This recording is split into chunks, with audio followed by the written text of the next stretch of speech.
Қайырлы күн баршаңызға, менің каналыма қош келдіңіздер. Бүгін сіздермен бірге өте оңай әрі тез жасалатын осындай трюфель пирогын жасайтын боламыз. Видеоны соңына дейін қараңыздар.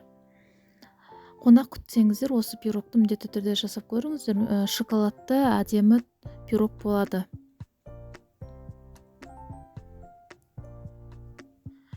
Бірінші біз бөлме температурасында тұрған айранымызға бір шай қасық содамызды салып, жақсылап араластырып, бір шетке қойып қоямыз. Реакция жүру үшін. Сосын менде 3 жұмыртқа, сіздерде үлкен болса 2 жұмыртқа қолдансаңыз болады. Менде кішкентай болған соң 3 жұмыртқа қостым. Жұмыртқаның үстіне қантымызды саламыз. Барлық ингредиенттерді описанияға жазып қалдырып кетемін. Миксермен жақсылап араластырып болған соң, бағана айранымызды, қараңыздар, өйстіп реакция жүру керек. Айранымызды құйып, миксерлеп, үстіне ұнымызды тек қана жартысын саламыз. Жартысын осындай ситадан өткізіп, бір араластырып жібереміз миксермен. Сосын сұйық майымызды құйып, оны да миксермен бір айналдырып жібереміз.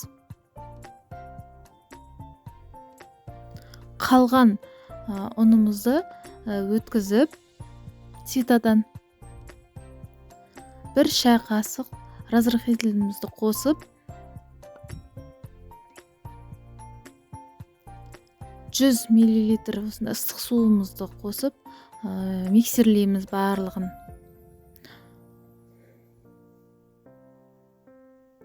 Мінекей осындай әдемі қамыр шығу керек.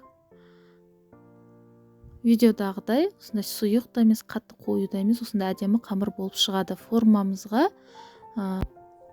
массамызды құйып, қызып тұрған пеште 170-80 градуста 50-60 минут пісіріп аламыз.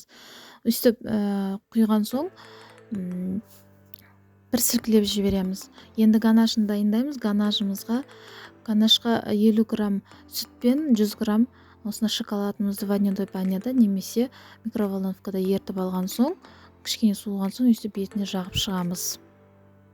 Әсемдік үшін мен орех қолдандым. Осындай блендерден өткізіп қолдансаңыздар болады. Пирогымыз дайын болды.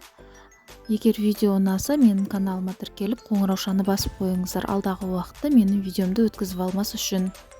Сіздермен болған Гүлмира. Ас болсын. Міндетті түрде жасап көріңіздер. Өте тез әрі жеңіл жасалатын пирогтардың бірі.